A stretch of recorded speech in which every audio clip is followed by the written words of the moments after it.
Halo semuanya, selamat datang di channel Bacot Indo bersama saya Jordan Liono dan dua sahabat saya. Di Marco. channel Bacot Indo ini sebenarnya kita menyurahkan isi hati kita, ya kan, Selama karantina ini ya. mengenai what's Hmm, happening, apa yang sedang terjadi kan di dunia ini. hmm. Ya Iya basically ya benar benar ngobrol-ngobrol benar. biasa bro. Gua Nah, akan membuka dengan ada kejadian unik di mana Apa itu bro? sejak Sunda Empire runtuh, Wah kacau, dunia terguncang kan? pemimpinnya ditangkap kan, dan semenjak Iya itu bener. tatanan dunia menjadi kacau. Ya kan? Kacau kacau. Banyak Dunia. Iyalah. sekali. Banyak banget hal terjadi, bro, di dunia ini dan aneh-aneh semuanya. Sunda Awal. Empire tertangkapnya kapan sih? Ya, Sebelum COVID ya? sebelum. Jadi Yang pasti kacau sebelum udah COVID. dunia. Jangan-jangan Jadi apa yang dia opongkan itu benar. merupakan kebenaran, bro. Benar, ya. Ya nggak sih? Bisa jadi. Iya. Ini Jangan-jangan ya. kita lagi bahas jangan-jangan nih ya. Jangan-jangan ya. Iya. Jangan-jangan nih setelah pemimpinnya ditangkap tuh kan anggotanya itu nggak senang nyebarin virus. Bener nggak sih? Kan jangan-jangan. Jangan nih. Tapi ya pertama kali gue denger dia ngomong ya gue kira dia ngobat. Tapi ya lama-lama juga ada masuk akal sih cara ngomongnya. Dan yang pasti tatanan dunia menjadi kacau. Kacau banget dunia. Kacau. Oh ya, bro. Ngomong-ngomong mengenai demonstrasi di US, Nah, itu kan mereka berdempet-dempetan ya. rame ceritanya. Apa kabar corona, bro? Apa kabar corona, bro, di situ? Ya. Corona kan lagi nyapa di situ, lagi viral di situ. Jadi lagi masuk pelan-pelan. Terus gue dapat, Soalnya gue kemarin baca berita kan, katanya George Floyd setelah diotopsi hasilnya itu positif corona. Iya. Wah, anjir, positif corona. Goblok. Gokil lagi. Seriusan, goblok banget, anjir. Iya. Wah, Ya, sumpah. jadi Apa kabar, bro? polisi Apa itu kabar ya? corona di situ? Ini lagi perang antar manusia dan penyakit gitu. Benar, nggak terlihat. Iya, benar. Tapi ya terpecah belahnya kayak gitu kan. Soalnya agak-agak provokatif kan. Kalau memang mereka peduli ya, seharusnya ya itu hashtagnya itu All Life Matter. Iya. Bener juga ya kata Bener juga. Busquets nih ya. All Life Matter kan harusnya. Soalnya ya di sini lu lagi lawan penyakit, lu keluar jadi agen provokatif, lu rame-rame gebuk-gebukan sama polisi, lu nggak tahu lu corona atau enggak. Lu gebuk-gebukan dekat di belakang semua saling dorong-dorongan. Lu belum lagi lu bacotin orang, lu ngeludah kan. Iya. Bacotin Itu orang ya. dempet-dempetan dan gue lihat banyak yang pakai masker juga. Jadi Iya kan? standar PSBB itu nggak diterapkan nggak berlaku di US. Nggak berlaku di US, literally gitu. Mungkin kayak, apa mereka nggak peduli ya sebenarnya? Juga bodo amat gitu. Tapi kan dari cerita-ceritanya nih coronavirus ada yang bilang kalau coronavirus itu melemah, ada yang bilang sebenarnya corona ini hanya masalah panik aja. Jadi mungkin konspirasi. Konspirasi. Ada yang banyak konspirasinya. Usaha untuk mendepopulasi masyarakat dunia, ya kan? Mungkin ya kan. Jadi orang US tuh yang mereka percaya itu yang kayak gitu. Soalnya kan semuanya ada kayak open minded. Jadi mereka merasa apa yang dibilang sama media nggak sesuai sama yang menurut mereka gitu. Kalau gue masih melihat ya mereka anggap enteng aja. Iya, anggap enteng. Sebenarnya salah juga ya. Udah sebesar ini masalah masih nutup sebelah mata. Jadi mereka nomor 1 nggak sih atau Brazil ya? Brazil juga US ya katanya. tinggi. Kayaknya katanya di antara Brazil dan US kan. Di sini kan mereka nggak peduli gitu kan. Padahal ya ini virus udah kill lumayan banyak orang kan. Iya. Sebenarnya kita bahas tentang US nggak peduli. Kita lihat aja pasar Indonesia. Masih santuy-santuy. Itu jualan ikan. Menurut gua nih sebenarnya kita nggak bisa nyalain orang juga sih. Kayak, oh lu nggak ikut PSBB lu, salah lu. Nggak bener lu ya kan keluar jualan lu salah lu. Sebenarnya kita nggak bisa bilang gitu juga. Karena di mana kan banyak juga orang yang mata pencahariannya itu penghasilan sehari bergantung kepada. Iya bergantung ya. Ada yang dapat pendapatan harian gitu. Iya kayak gimana ya? Sebenarnya menurut gua ya ini kayak kelarnya PSBB ini aja sebenarnya agak membingungkan ya menurut gua ya. Soalnya kayak tiba-tiba nanti tanggal 4 Juni, tiba-tiba 6 Juni, terus tanpa sebab tiba-tiba ya, orang tiba-tiba di-announce kalau diperpanjang 2 minggu lagi.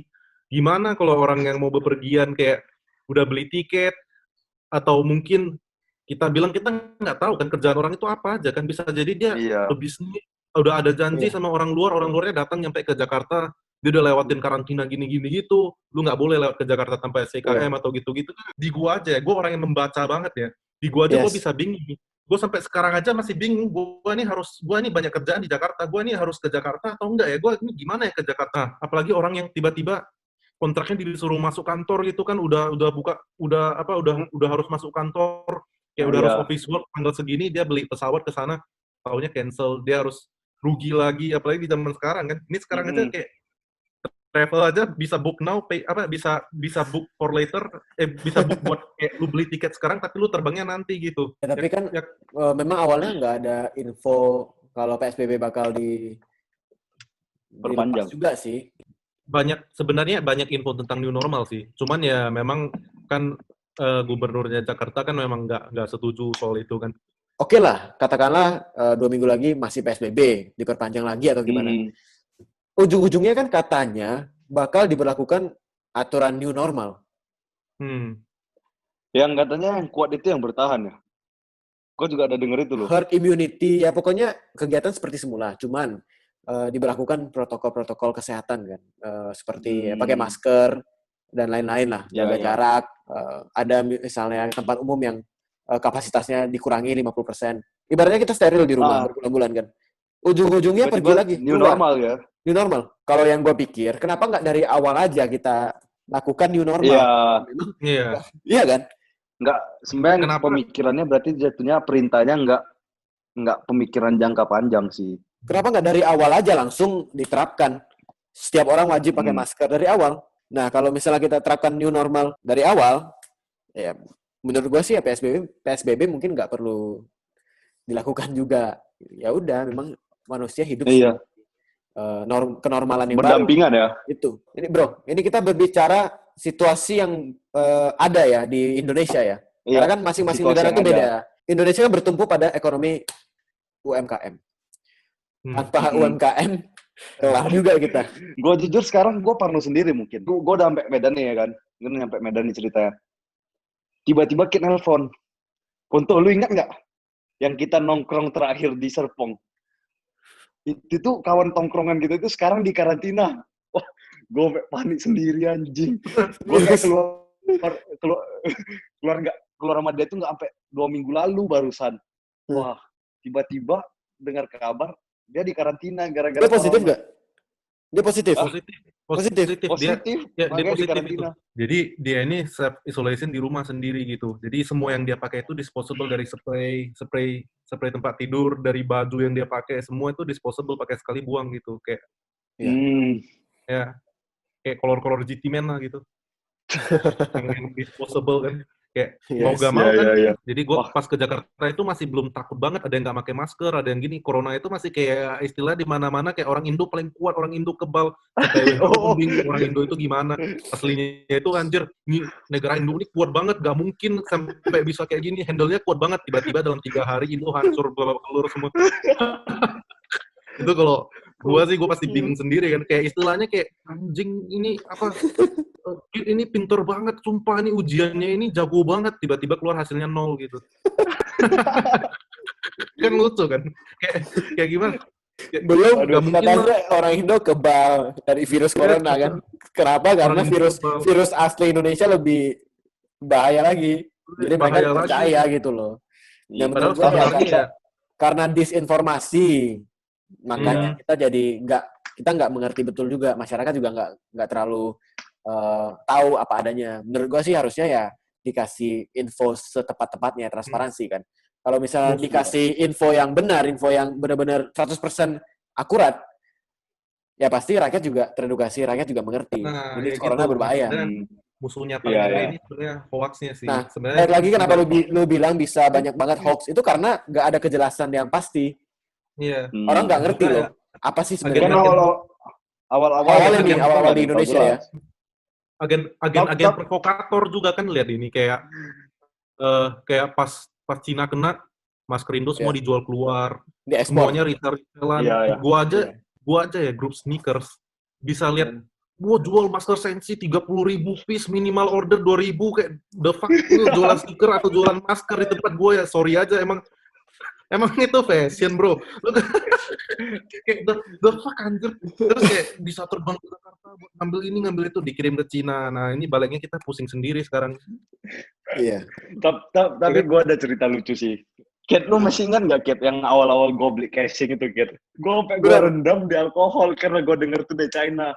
Wah gila. Marco ini salah satu yang paling parno pas corona. Salah satu casing datang dari Cina, dicuci alkohol.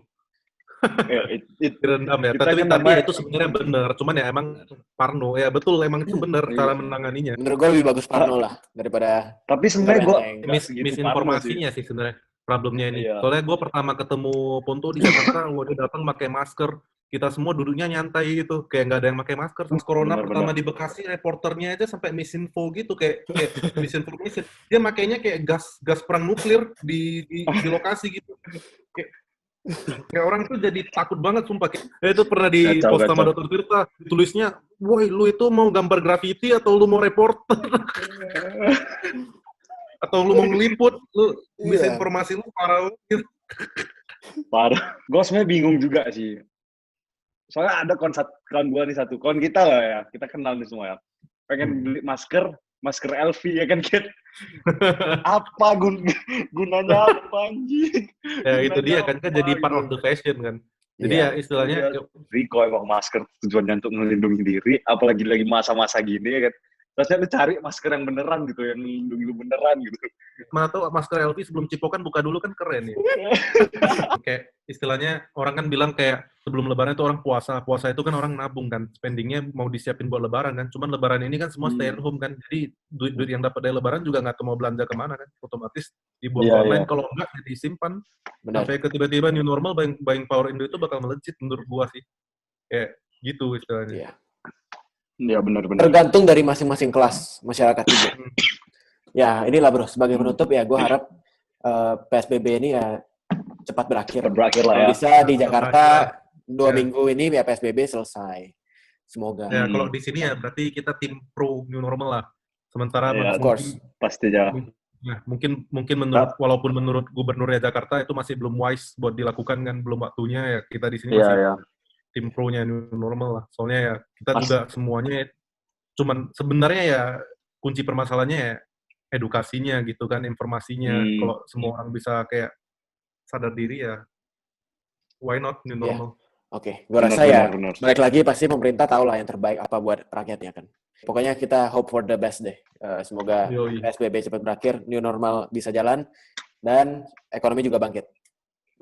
Inilah akhir dari pembicaraan Bacot Indo. Episode pertama. Bacot Indo. Oke? Saya Jordan. Siap. 2 sahabat saya, Marco, Ponto, dan Keith. Oke bro, sampai jumpa di video Bacot Indo yang selanjutnya. Bye.